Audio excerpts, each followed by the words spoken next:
2014, the Minnesota State Legislature allocated 10 years of funding for regenerative medicine research, education, patient care, and business development initiatives. With representatives from the University of Minnesota and the Mayo Clinic as co-chairs, Regenerative Medicine Minnesota, RMM, was born. RMM aims to improve the health of Minnesotans by evolving new therapies, developing the infrastructure to produce them, and educating the next generation to deliver them to patients throughout the state. This statewide initiative opens new economic opportunities through commercialization of technologies. Regenerative Medicine Minnesota leverages the strengths of Minnesota institutions to position the state at the forefront of regenerative medicine. Since inception, 459 applications have been submitted, with 123 grants being awarded, totaling more than $17.4 million. 2018 is turning out to be a very special year for RMM. Let's hear some of these incredible stories.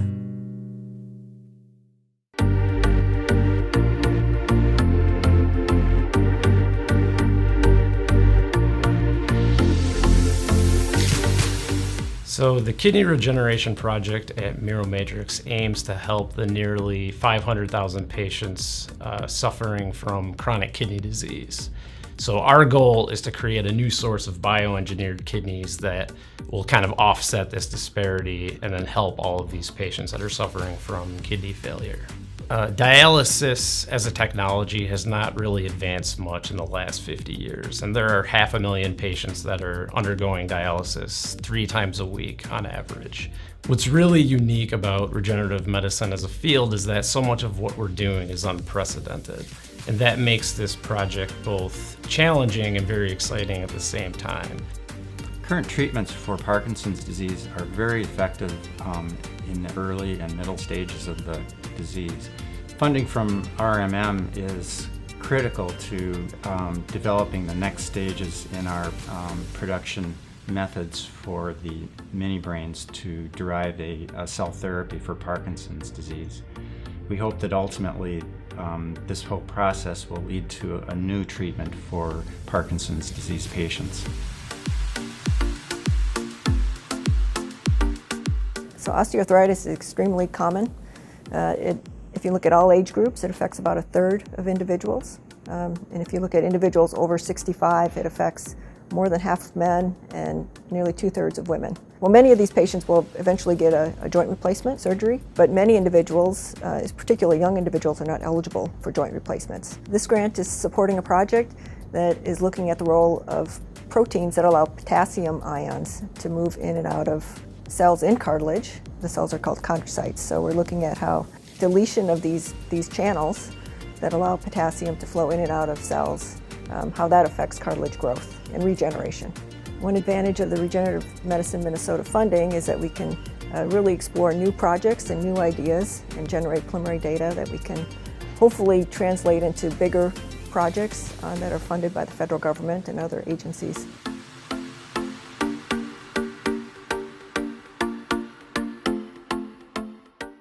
Our research project is to explore the neuroendocrine mechanism of metabolic disorders in obesity. Using the grants from RMM, we will investigate the scientific mechanisms of why the weight cycling occurs in obesity. And we're going to investigate a novel strategy for the obesity and the post-dieting overeating and weight rebounds.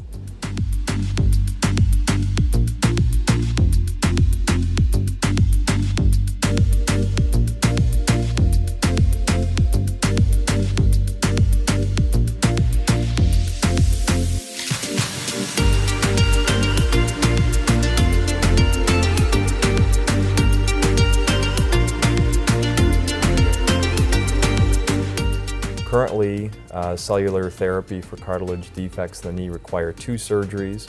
Those cells have to be taken out of the knee in 1-stage surgery, expanded in the lab, and then placed back into the knee. In this setting, we're able to do it in 1 stage, using the power of stem cells to harness and promote articular cartilage generation using the patient's own cells in 1 setting. Grant funding from Regenerative Medicine Minnesota is vital to be able to fund a phase 1 clinical trial from the FDA application process through treatment of our patients.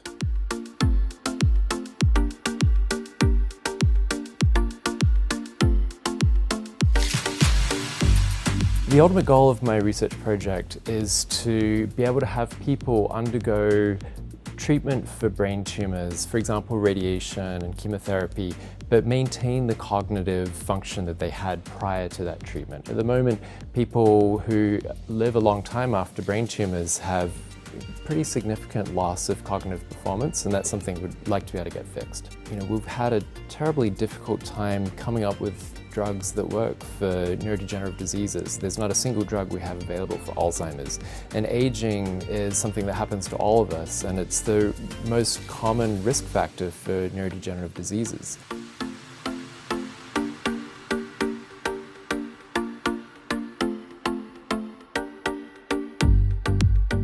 This is a very unique project that people have been working on for decades to solve, and we believe that we are at the point where we have solved a problem. Last year, we committed ourselves to using an in vivo gene therapy approach where you bypass the need for surgery to take out some of the cells and directly deliver the gene delivery construct to the liver. And what we found is not only could we do that, and we could do it safely, but we could cure the disease in about half the time, meaning that there was less injury to the liver while the liver was undergoing that selection process. If the disease gets far enough or irreversible, I can't change that. But if we can treat the disease early enough in the patient's life or even as a fetus, they never have any of those other complications related to the disease.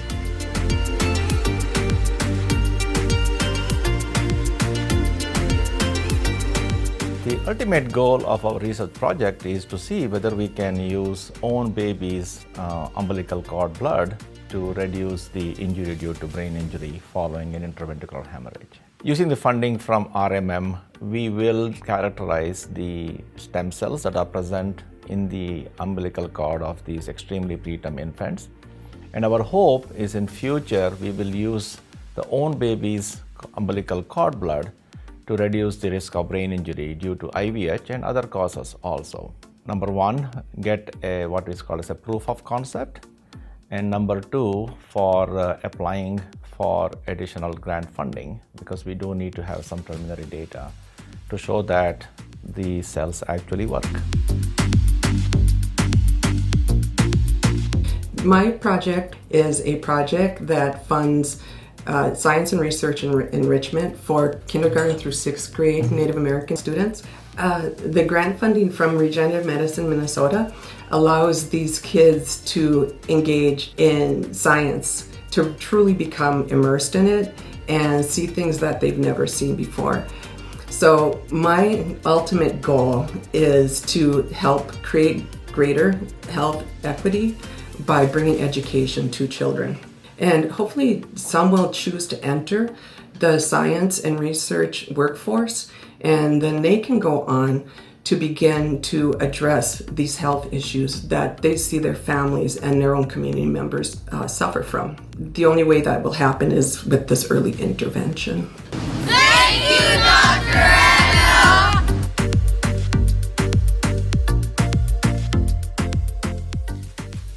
Next fall, we'll be in 20 schools. So that is going to impact, and thanks in large part to Regenerative Medicine Minnesota. So we will be impacting more than 3,600 students next fall. But even more than that, what this grant is giving us the opportunity to do is to pilot the project in a rural area as a community-based STEM solution. And what we mean by that is that we can provide a proven curriculum. We can put local professionals into the classrooms, local role models, professionals into the classrooms, and with the support of community businesses, we can really help communities generate their own workforce in the future. Last year, I thought science was all just chemistry.